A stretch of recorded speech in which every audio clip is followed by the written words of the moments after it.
discosomaticine versus cosmetine, superando el maniqueísmo en la taxonomía de Cosmétide. Bueno, nosotros tenemos la tendencia a valorar las cosas como siendo una cosa u otra, o es blanco o es negro.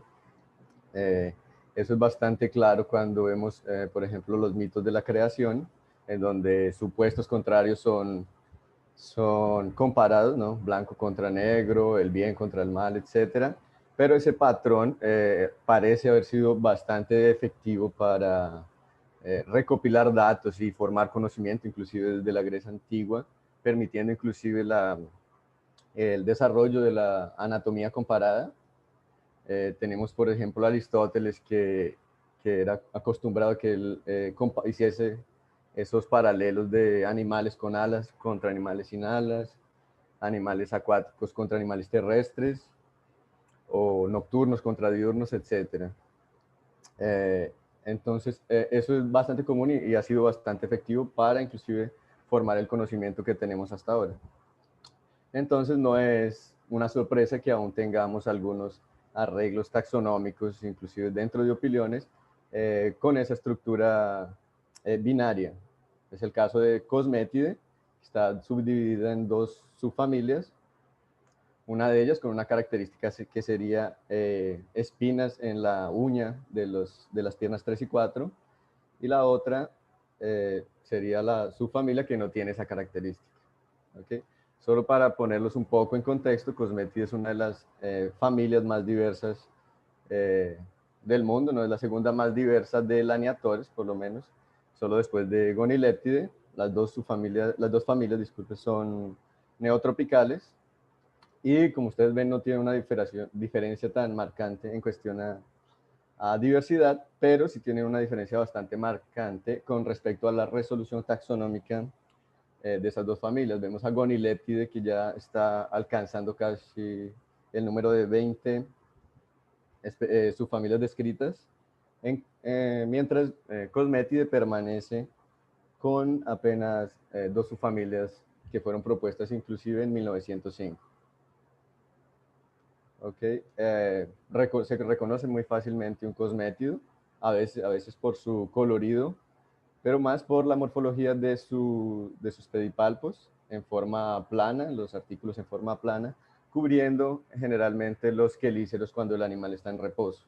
Eso comparado, por ejemplo, a un cranidio que tiene bastantes espinas en esos pedipalpos raptoriales. La diversidad de las dos subfamilias no es tan simétrica como parece aquí, sería más parecido con esto. Discosomaticine solo posee 5% de la diversidad de toda la familia, y Cosmetine posee el resto de la diversidad, ¿no?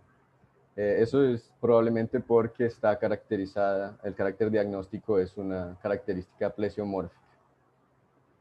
¿Okay?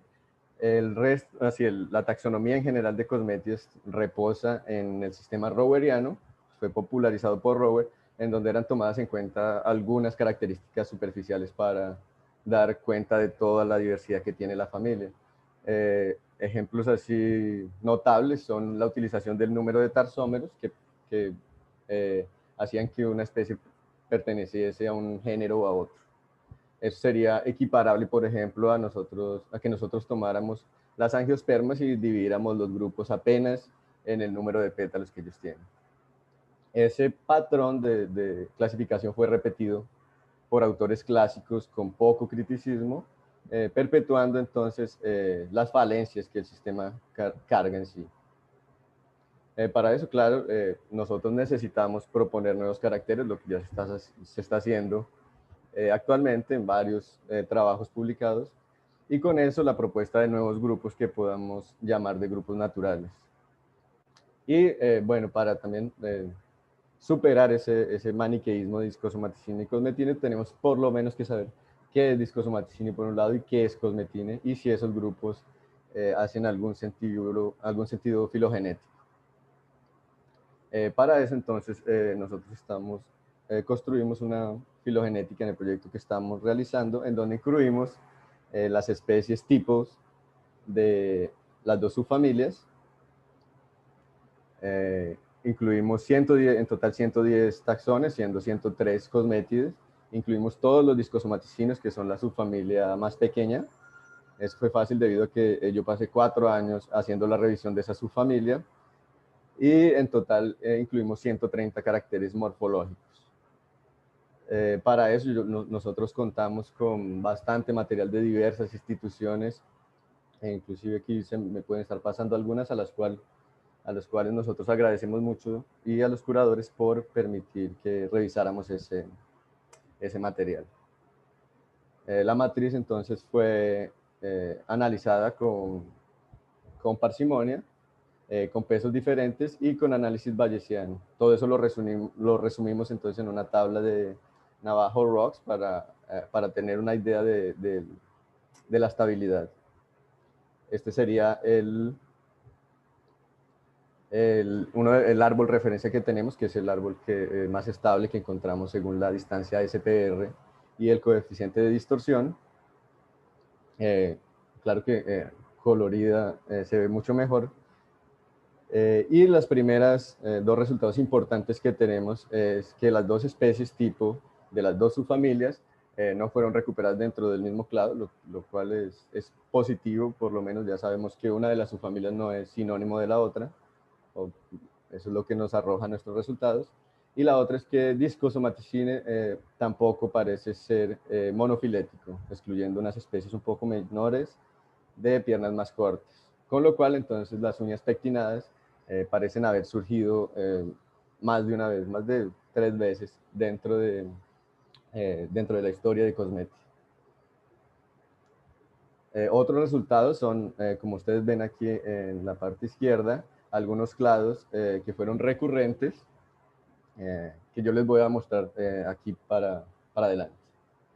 El primero es claro, la mayoría de las especies de Discosomaticine permanecieron juntas, inclusive se incluyeron algunas especies que estaban descritas dentro de Cosmetine, que cayeron aquí dentro, y entonces sería lo que llamaríamos Discosomaticine sensu estricto, con dos clados principales. Uno de las especies que nosotros llamamos especies lenticulares, que tienen esta morfología arredondada, inclusive en vista dorsal. Y por el otro lado, tenemos especies más robustas, por lo menos en el cuerpo. Las piernas siguen siendo largas y desarmadas. En este clado entonces tenemos a Grina y Rocketia, como grupos que también, géneros que también dieron monofiléticos. Algunos otros discosomaticinos fueron recuperados junto al género Acantholivicia, que son unas especies bastante pequeñas, con bastantes gránulos en el escudo dorsal, y lo que sugiere que tal vez esos dos géneros monotípicos, Bodunius y Fortalecius, tengan que ser sinonimizados con Acantholivicia. Unas especies bien pequeñas y de piernas bastante cortas fueron agrupados, 3 géneros dentro de este grupo aquí en verde, y ellos tienen una distribución bastante restringida en los Andes de Ecuador, Colombia y Venezuela.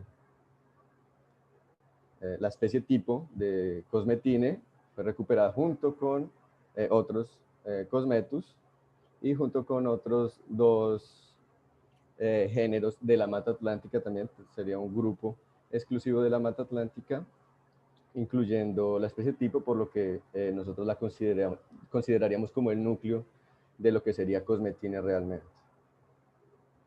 Ya más distalmente tenemos algunos otros grupos con morfologías externas bastante similares, como estas especies de un escudo dorsal de este tipo, con piernas cortas y a veces un poco con espinas, pero que no tienen unas espinas grandes en el abdomen, por ejemplo. Incluimos también algunas especies de Norteamérica, que curiosamente dieron juntas.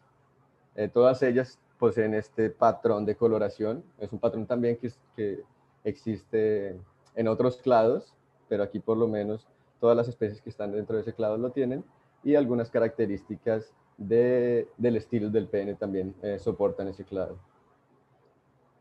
y eso sería grupo, o por lo menos lo recuperamos como grupo hermano, del género Taito con otros 7 géneros relacionados, que es un género que fue descrito en 2014, cuyas especies son básicamente amazónicas. Los otros géneros también son básicamente amazónicas o del piedemonte de los Andes. Otro de los clados es este rosa, que tiene una distribución más disyunta. Ese clado agrupa entonces unas especies con unos quelíceros que llegan a ser inflados en los machos, pero no llegan a ser exageradamente inflados como aquellos que vimos en la charla de Glauco ayer. Entonces ellos son moderadamente hinchados, pero hay un dimorfismo sexual en estas especies, ¿no? Llegan a estar desde México, pasando por el Caribe, a, a unas especies que están un poco, tal vez, mal conocidas hasta Paraguay. El género flirte, uno de los más diversos, fue agrupado junto con otras especies amazónicas. Las especies amazónicas también son especies bastante grandes en tamaño general, tanto del cuerpo como de las piernas. Las patas son bastante largas, no son armadas, pero no llegan a ser así tan delgadas como lo son en discosomaticina y cosmetino estricto sensu. Don Miguel, 12 minutos. Perfecto. Y finalmente, entonces, tenemos otro clado ya más distal, con especies que esos sí tienen esos quelíceros mucho más desarrollados de forma un poco más exagerada y con una carapaza bastante ancha si la comparamos con el abdomen. Aquí dentro de este es curioso ver cómo hay una congruencia geográfica. Este clado aquí es netamente norteamericano, centroamericano y del Caribe, y el otro clado es estrictamente de los Andes de Colombia, Ecuador y Perú. Aquí un ejemplo de cómo serían esos quelíceros mucho más robustos. Y aquí como ese grupito también tiene unas piernas bastante más armadas, por lo menos las piernas 3 y 4. Bueno, entonces vemos que podemos salir de ese panorama del pensamiento binario de que es una cosa o la otra. Este fue un ejemplo de cómo pueden ser agrupadas esas especies, siguiendo el panorama cladístico. Hice un ejercicio aquí de poner algunos de esos géneros con el nombre de su familia para los clados mejor soportados y más estables.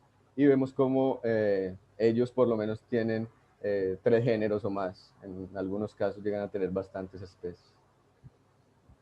Bueno, lo que queda por hacer, ya sabiendo que es cosmetina y discosomaticine, es saber a partir de eso, de esa nueva definición, qué otros clados existen, adicionar taxones que aquí no fueron incluidos por motivos obvios de disponibilidad de Centroamérica, los Andes y el Amazonas, así como incluir nuevos datos que siempre son bienvenidos, como datos moleculares, comportamentales o inclusive más datos morfológicos.